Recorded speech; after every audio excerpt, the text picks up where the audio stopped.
स्वारगेट बलात्कार प्रकरणातील आरोपी दत्ता गाडे याला याच घरात शेवटचं पाहायला गेल्याची माहिती समोर येते। गावातील ग्रामस्थांची ही माहिती पोलिसांना देण्यात आलेली आहे। पुणे जिल्ह्यातील शिरूर तालुक्यातील गुणाट या गावामध्ये गाडे दिसला गेल्याची माहिती समोर येते। गावातील याच घरातून पाणी प्यायल्यानंतर गाडे जो आहे तो इथून फरार झाला होता आणि काल संध्याकाळी गाडे हा याच घराजवळ आल्याची माहिती समोर येते।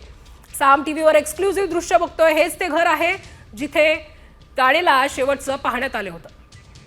आणि या संदर्भात अधिक माहिती घेऊयात अक्षय बडवे याच्याकडनं। अक्षय, काय अधिकची माहिती मिळते? याच घरातून शेवटचं गाडे याला पाहण्यात आलं होतं, काय शोध सुरू आहे?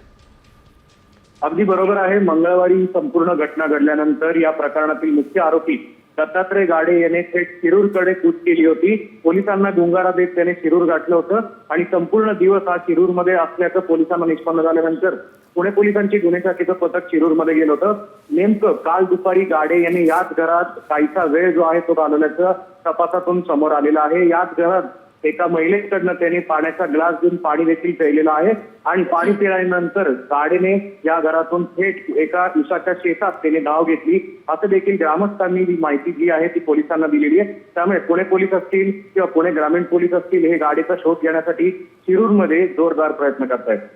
नक्कीच, धन्यवाद अक्षय तुम्ही दिलेल्या या सविस्तर माहितीसाठी। तर आपण बघतोय स्वारगेट बलात्कार प्रकरणातील आरोपी दत्ता गाडे याला याच घरात शेवटचं पाहायला गेल्याची माहिती समोर येते।